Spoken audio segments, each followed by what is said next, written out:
Praise lord. దేవునికి మహిమ కలుగును గాక. మన ప్రభువును ప్రియరక్షకుడైన యేసుక్రీస్తు వారి నామంలో మీ అందరికీ శుభాభివందనాలు. అలాగే మన తండ్రి అయిన దేవుని నుండి యేసుక్రీస్తు నుండి కృపా సమాధానములు మీకు కలుగును గాక. ప్రియులారా, మరి పరిశుద్ధమైన దేవుని మాటలు వినటానికి మీ అందరూ మీ హృదయాలని సిద్ధపరచుకొని మరి ఒక మాటలు వింటారని నేను ఎంతగానో ఆశపడుతున్నాను. అలాగే దేవుని కొరకు మనము నిరీక్షణ కలిగి జీవిస్తున్నామని కూడా నేను ఎంతగానో ప్రభు కొరకు, అలాగే మీ అందరూ కూడా దేవుని యందు భయభక్తులు కలిగి జీవిస్తూ ఆయన రాక కొరకే నిరీక్షణ కలిగి జీవిస్తున్నారని నేను ఎంతగానో మరి దేవుని ఎంతగానో ప్రార్థన చేస్తున్నాము. మరి ప్రతి దినము కూడా మీరు ఎంతగానో దేవునిలో ఆశీర్వదించబడాలని, ఆత్మీయంగా ఫలించాలని, మీ యొక్క లోక సంబంధమైన విడిచిపెట్టి దేవునిలో నడవాలని మరి మా యొక్క ఆశ. మీరు కూడా మరి ప్రతి దినము దేవునిలో ఎదుగుతూ ఆయనలో ఫలించాలని మరి మేము కూడా కోరుకుంటా ఉన్నాం. మరి ఈరోజు వాక్య ధ్యానాంశంగా కొన్ని మాటలు మనం ధ్యానం చేద్దాం. చూడండి, మత్తయి సువార్త 5వ అధ్యాయము, మత్తయి సువార్త 5వ అధ్యాయము 26వ వచనాన్ని మనం చదువుకుందాం. కడపటి కాసు చెల్లించు వరకు అక్కడ నుండి నీవు వెలుపలికి రానేరవని నీతో నిశ్చయముగా చెప్పుచున్నాను. చాలండి, చిన్న ప్రార్థన చేసుకున్నాం. అందరూ తలలో వచ్చినట్లయితే చిన్న ప్రార్థన. మమ్మల్ని మిక్కిలిగా ప్రేమించిన మా ప్రియ పరలోకపు తండ్రి, మీ ఘనమైన శ్రేష్టమైన నామానికి వందనాలు, స్తోత్రాలు ప్రభువా. మరి గడిచిన పునరుద్ధాన దినం నుండి మరి యొక్క పునరుద్ధాన దినం వరకు మమ్మల్ని కాచి కాపాడడానికి నీకు స్తోత్రాలు. మా ప్రియులందరినీ కూడా నీ యొక్క సజీవ లెక్కలు ఉంచినందుకే స్తోత్రాలు ప్రభువా. ఇదిగో నాయన నీ సమయంలో మీరు మాతో మాట్లాడిన ఉండగా ఇదిగో నిలబడి నన్ను మరుగుపరిచి మీరే నాతో మా ప్రియులందరితో కూడా మీరు మాట్లాడమని నజరేయుడైన యేసు పరిశుద్ధ నామమున అడిగి వేడుకొని మా ప్రియ పరలోకపు తండ్రి, ఆమేన్. మరొకసారి మాటలు మనం చదువుదాం. చూడండి, కడపటి కాసు చెల్లించు వరకు అక్కడ నుండి నీవు వెలుపలికి రానేరవని నీతో నిశ్చయముగా చెప్పుచున్నాను. దేవుడు మన ఈ వాక్యం ద్వారా దేవుడు మనతో మాట్లాడును గాక. ఈ దేవుని బిడ్డలారా, ఈ యొక్క మాటలు యేసుక్రీస్తు ప్రభువారు మరి అనేకమైన జన సమూహములకి తను వెంబడిస్తున్నప్పుడు ఈ యొక్క ప్రసంగాలన్నీ, ఈ యొక్క ఉపమానాలన్నీ ఇక్కడ మత్తయి సువార్త 5వ అధ్యాయం నుంచి 7వ వచనం వరకు కూడా కొండ మీద ప్రసంగంగా మనం చెప్పుకుంటూ ఉంటాం. దేవుడు కొండ మీద మరి జనములకు తన యొక్క మాటలను వివరిస్తూ దేవుని యొక్క రాజ్యంను గురించి ఆయన యొక్క సువార్తను ప్రకటిస్తున్న సందర్భాల్లో ఈ మాటలు చెప్పినట్లుగా మనం చూస్తూ ఉన్నాం. అయితే ఇక్కడ చెప్పబడిన మాట ఏంటి అంటే, కడపటి కాసు చెల్లించు వరకు అక్కడ నుండి నీవు వెలుపలికి రానేరవని నీతో నిశ్చయముగా చెప్పుచున్నాను అని చెప్పాడు. అయితే ఆ పై వచనం కూడా మనం చదివినట్లయితే చూద్దాం. చూడండి, 25వ వచనము,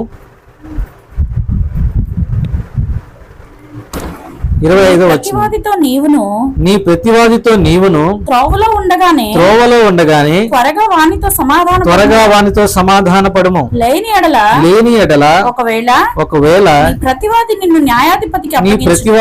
న్యాయాధిపతికి అప్పగించును, న్యాయాధిపతి నిన్ను బంట్రోతుకి అప్పగించును, అంతటి నీవు చెరసాలలో వేయబడదువు. ఈ మాటల్లో గొప్ప ఆత్మీయమైన మర్మాన్ని యేసుక్రీస్తు ప్రభువారు జనములకు వివరిస్తూ చెప్పారు. ఇక్కడ మనం గమనించినట్లయితే, నీవు దేవుని సన్నిధికి వచ్చినప్పుడు, మరి ఆ పై వచనాలు కూడా అలాగే చెప్తా ఉంటారు, ఆ దేవుని సన్నిధికి వచ్చేటప్పుడు, మందిరానికి వచ్చినప్పుడు కానీ, దేవుని సన్నిధిలోకి దేవుని సముఖంలోకి వచ్చినప్పుడు కానీ ప్రతి ఒక్కరితోనూ సమాధానముగా ఉండమని యేసుక్రీస్తు ప్రభువారు చెప్తున్నారు కదా. వాక్యం ఏం సెలవిస్తుందంటే, శక్యమైతే అందరితోనూ సమాధానముగా ఉండమని చెప్తుంది.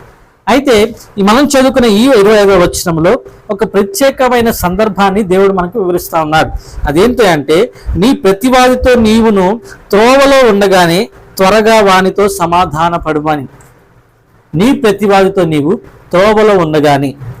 ఇప్పుడు మనం ఎక్కడున్నామంటే మార్గంలో ఉన్నాం. అవునా? మనం ఏ మార్గంలో ఉన్నామంటే ఈ లోకం అనే అరణ్య యాత్రలో మనం ఉన్నాం కదండి. ఇదిగో లోకం అనే ఐగుప్తులో నుండి పరదేశ్ అనే కానానులోకి, అవునా, కానాన్ అనే పరదేశంలోకి మనము వెళ్తా ఉన్నాము.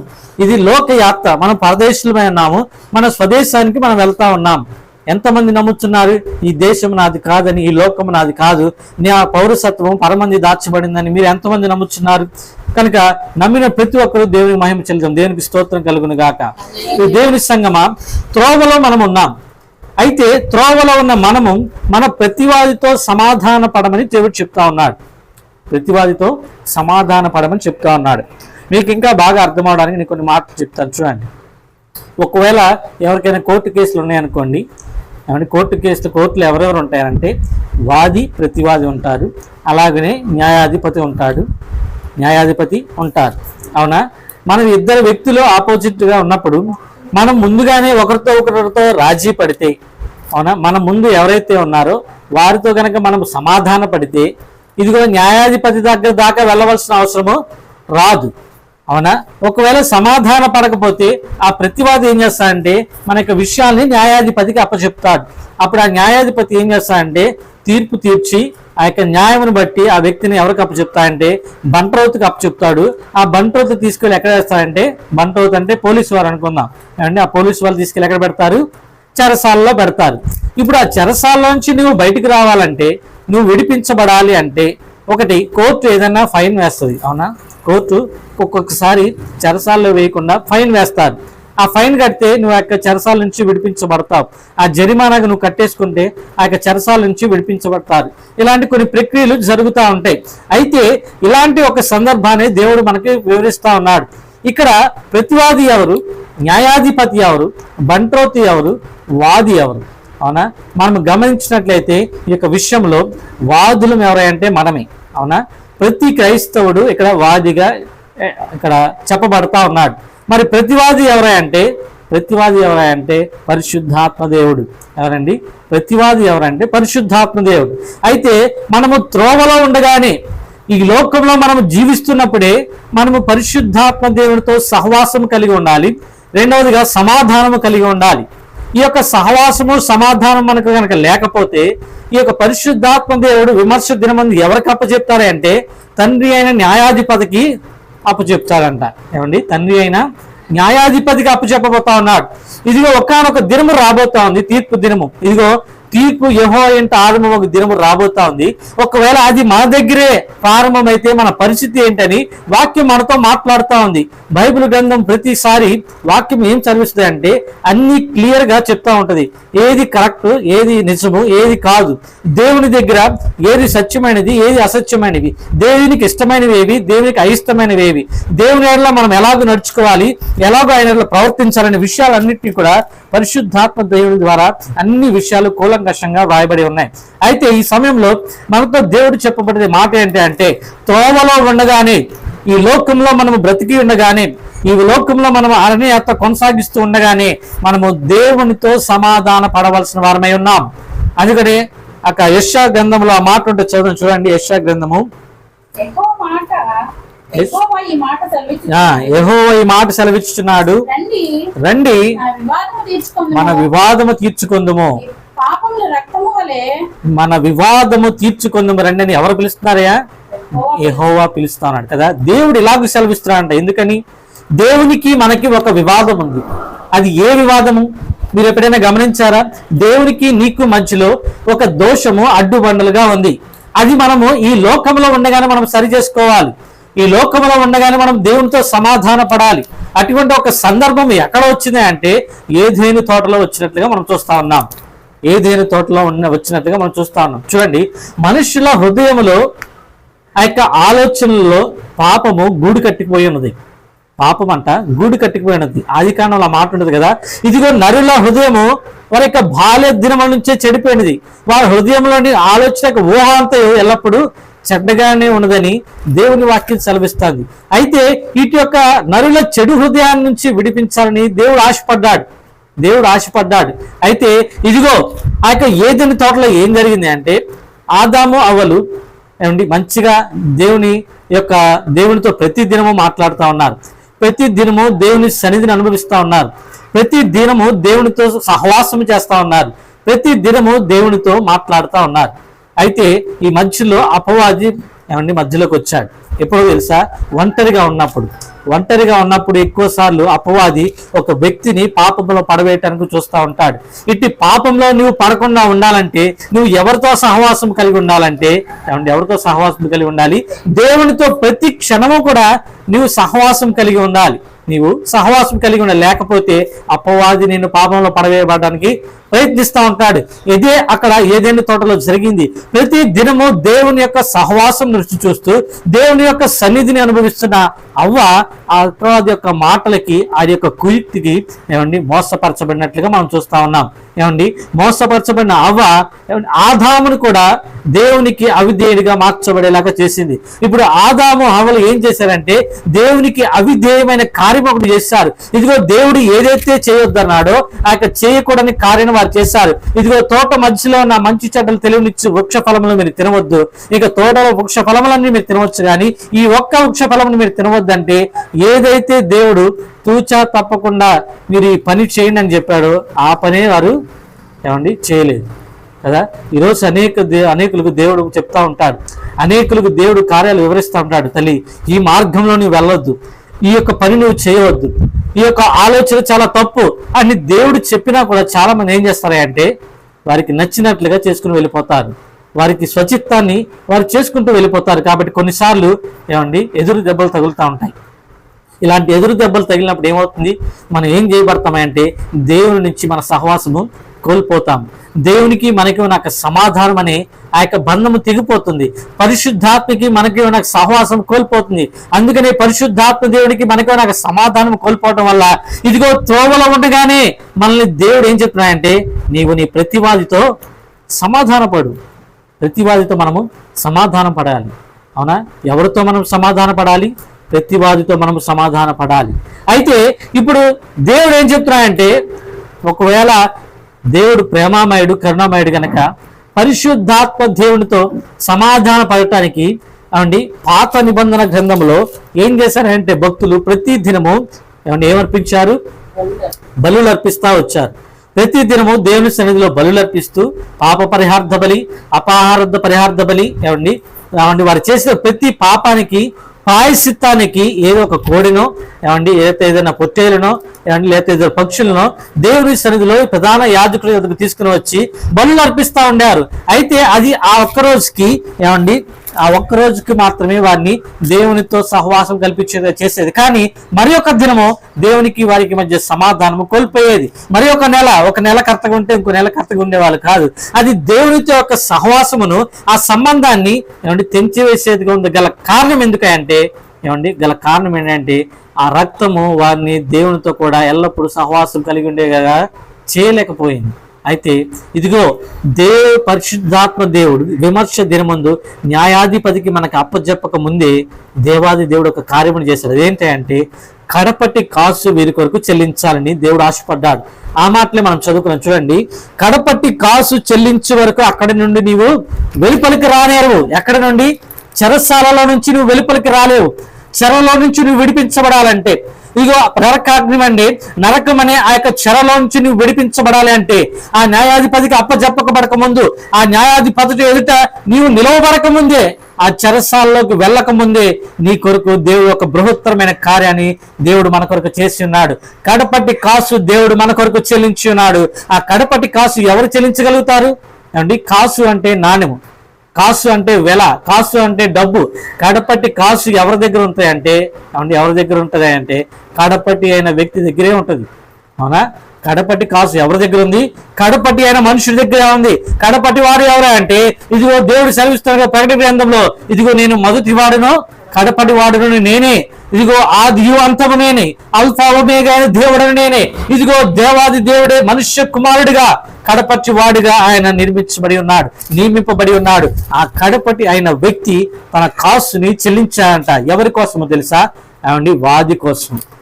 ఇదిగో దేవుని ఎదుట నిర్దోషిగా మనము చేయబడాలని, దేవుని ఎదుట నిందారహితులుగా మనము చేయబడాలని, ఇదిగో ఆ చెరలో నుంచి మనం విడిపించబడాలని ఇదిగో యేసు క్రీస్తు ప్రభువారిని తన అద్వితీయ కుమారుని దేవాది దేవుడు కడపటి కాసుగా చెల్లించగలిగాడు.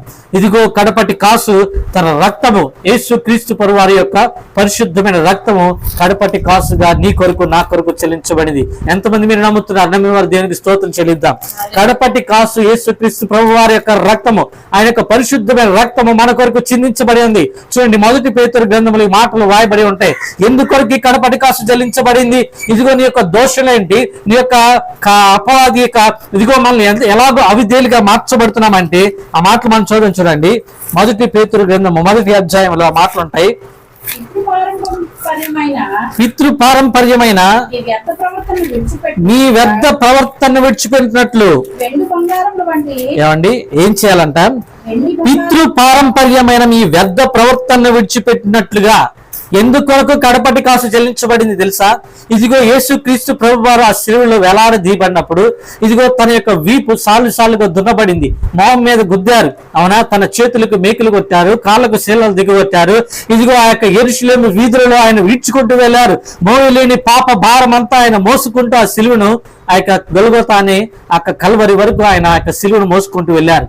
ఆయన మోసుకుంటూ వెళ్ళేటప్పుడు తన రక్తము బొట్లుగా ధారలుగా కారిపోతా ఉంది.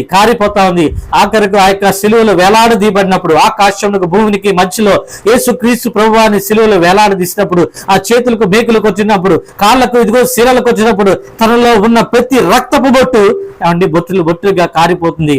ఏమండి, ఆఖరి రక్తపు దారబొట్టు వరకు కూడా క్రీస్తు మన కొరకు శిలువలో కార్చాడు. ఆఖరి రక్తపు బొట్టు మన కొరకు కార్చబడింది. కడబట్టి కాసు మన కొరకు చెల్లించబడింది. ఎందుకో తెలుసా? ఇదిగో పితృ పారంపర్యమైన మీ వ్యర్థ ప్రవర్తనను విడిచిపెట్టినట్లుగా.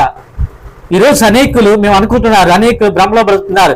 ఆ దేవుడును రక్షించేసి నేను మారు మనసు పొందేశాను, బాప్తిస్మం తీసుకున్నాను, ఇదిగో ప్రతి నెల నేను బలలో చేయి పెడతా ఉన్నాను, నేను పరిశుద్ధంగా జీవిస్తున్నాను అనుకుంటున్నారు. కానీ చాలా మంది ఏం విడిచిపెట్టలేదంటే వ్యర్థ ప్రవర్తన ఇంకా విడిచిపెట్టలేదు.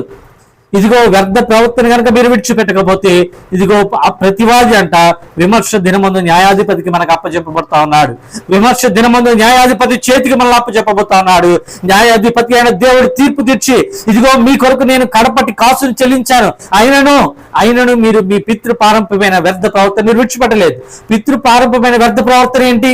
ఇదిగో మనుషులు అన్యాచారమును బట్టి క్రీస్తుని వెంబడిస్తా వస్తున్నారు. ఇదిగో వాక్యం ఏమి చదివిస్తుందో అట్టి వాటిని ఏమండి అన్వయించుకోలేకుండా, వాక్యానుసారం జీవించలేకుండా, వాక్యం ఏది బోధిస్తుందో దాన్ని విడిచిపెట్టి పితృపారంపమైన వ్యర్థ ప్రవర్తనే ధర్మశాస్త్రం ఇంకా అనుసరించేవారుగా ఉంటున్నారు. కానీ ఇదిగో కొత్త నిబంధన కింద రాలేని వారిగా ఉంటా ఉన్నారు చాలా మంది. కొత్త నిబంధన ఏంటి?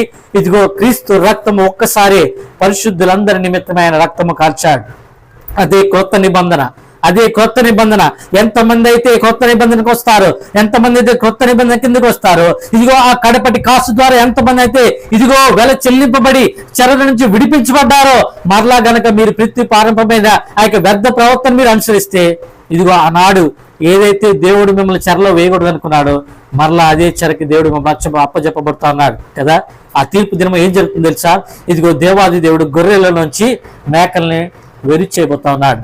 ఇదిగో గొర్రెల్ని కుడివైపు పెట్టబోతా ఉన్నాడు, మేకల్ని ఎడమవైపు పెట్టబడి ఇదిగో ఎంతమంది అయితే ఈ యొక్క అన్యాచారాలు పాటిస్తా ఉన్నారు, మనుషుడు పెట్టిన ఆచారాలను పాటిస్తా ఉన్నారు. ఇదిగో అనాది కాలముగా మనుషులు ఏదైతే ఇదిగో తమ వాక్యాన్ని వక్రీకరిస్తూ వారికి ఇష్టం వచ్చినట్లుగా కొన్ని ఆచారాలను పెట్టారో, ఆ యొక్క ఆచారాలను అనుసరిస్తూనే ప్రవర్తిస్తూ వచ్చారు. వారందరినీ కూడా దేవుడు ఇదిగో వేరు చేయబోతా ఉన్నాడు.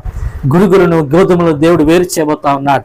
ఇదిగో మేకలను గొర్రెలను దేవుడు వేరు చేయబోతా ఉన్నాడు. అటు ఒక దినము రాబోతుంది. దేవుని సంగమా, మీరు జ్ఞాపకం ఉంచుకోండి. దేవుడు మనతో మాట్లాడుతున్న మాట ఏంటి అంటే ఇదిగో మనుష్యుడు చెరలోకి వేయబడబోతున్నాడు. అట్టి చెరలోంచి విడిపించబడాలని దేవుడు ముందుగానే ప్రణాళిక కలిగి కడపటి కాసు మన కొరకు చెల్లించాడు. ప్రభు అయిన యేసుక్రీస్తు వారు మన కొరకు రక్తము కార్చారు.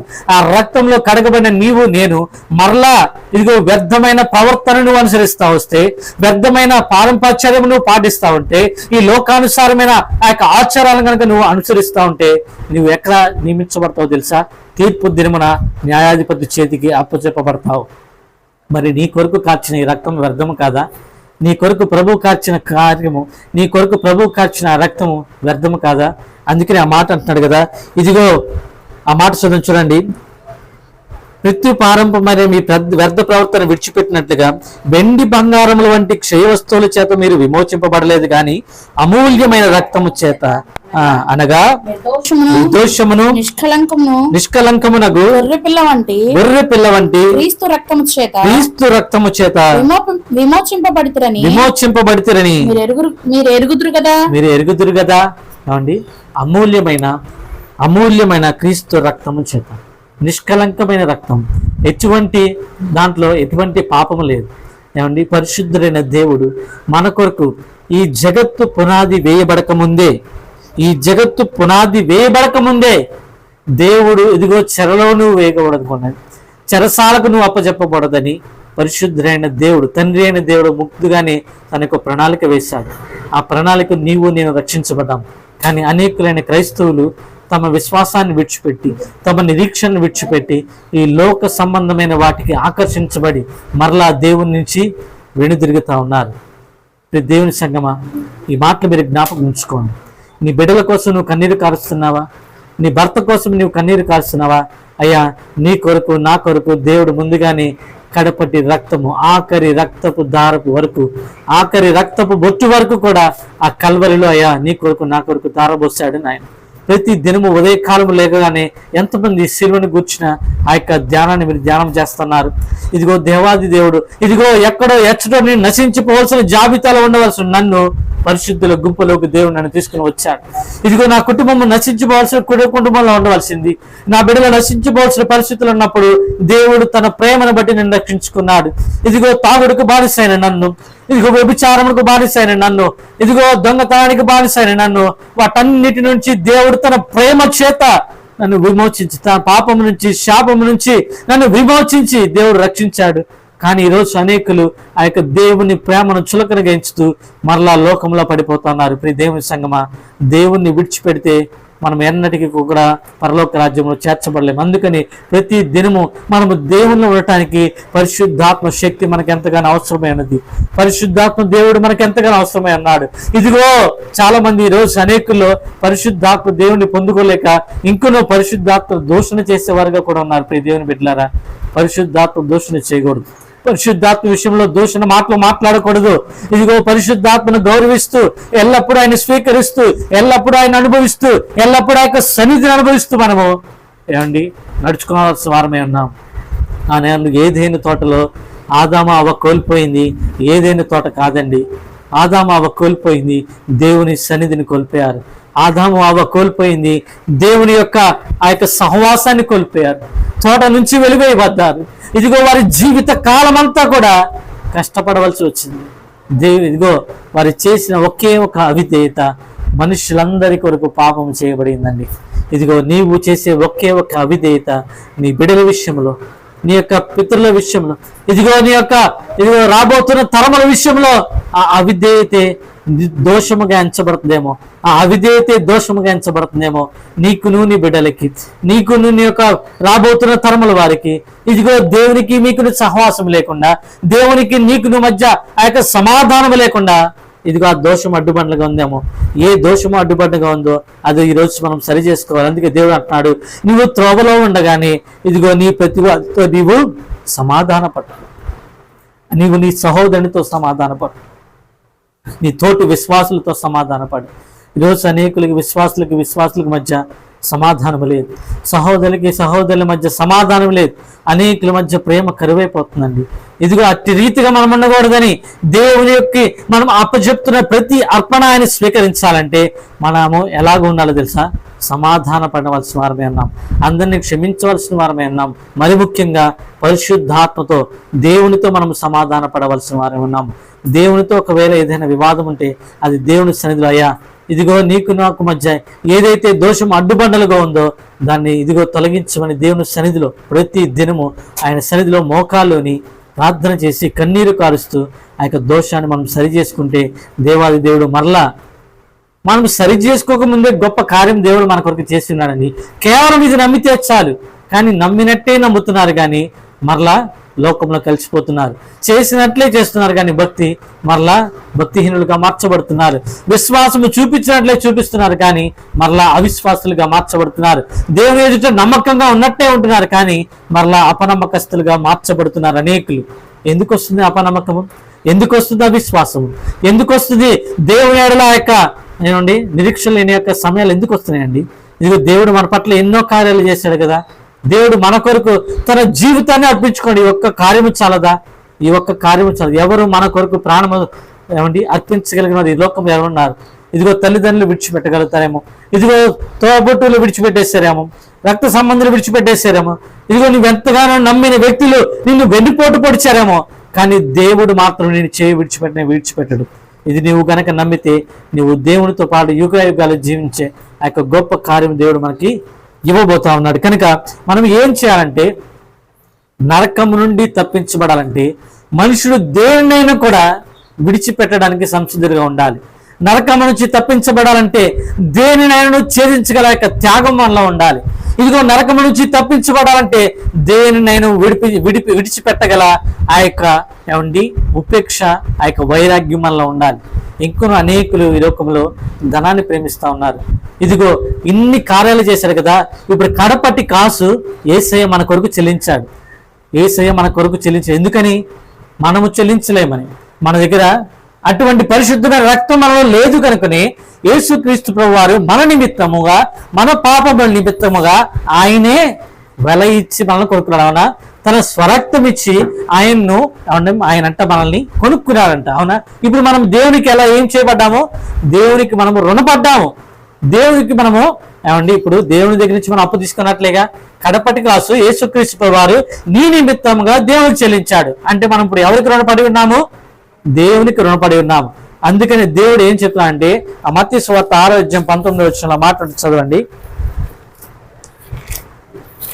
ఇప్పుడు దేవునికి రుణపడిన మనము దేవునికి రుణము తీర్చుకోవాల్సిన వారు విన్నాము. అవునా? దేవుని యొక్క రుణాన్ని మరలా తిరిగి చెల్లించాలిగా. ఎవరి దగ్గర నుంచి అయినా అప్పు తీసుకుంటే మనం తిరిగి చెల్లించాలి. మరి దేవుడి దగ్గర నుంచి తీసుకున్న అప్పు నువ్వు ఎలాగో చెల్లించగలుగుతావు? దేవుడు నీ కొరకు రక్తం కార్చాడు కదా. మరి దేవుడు తిరిగి మళ్ళీ నువ్వు రక్తం ఇస్తే దేవుడు నీ రక్తాన్ని కోరుకుంటున్నాడా? కాదు కదా. చూడండి ఆ యొక్క మాటలు మనం చూడండి. 6:19 భూమి మీద మీ కొరకు ధనమును కూర్చుకొనవద్దు. ఇక్కడ చిమ్మటయు తుప్పును తినివేయును.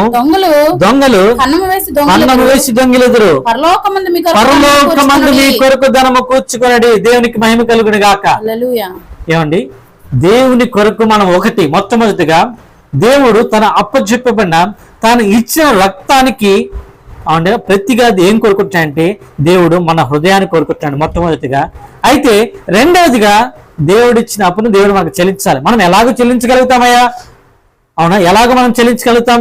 ఇహలోకంలో ధనము సంపాదించుకుంటే, ఇహలోకంలో ఐశ్వర్యాలు సంపాదించుకుంటే పరలోకంలో దేవునికి ఎలాగో అప్పు తీర్చగలుగుతావు? నువ్వు తీర్చలేవు. అందుకే దేవుడు అంటున్నాడు కదా, ఇహలోకంలో మీరు ధనం కూర్చుకోమాకండి. ఇక్కడ అది తుప్పు పట్టేస్తుంది, ఇక్కడ చిమ్మెట్టు వేయబడుతుంది, దొంగలు దాన్ని కన్నం వేసి దొంగిలిస్తారు. కనుకనే మీరు పరలోకంలో మీరు ధనము కూర్చుకోండి. ఎక్కడ కూర్చుకోవాలంట?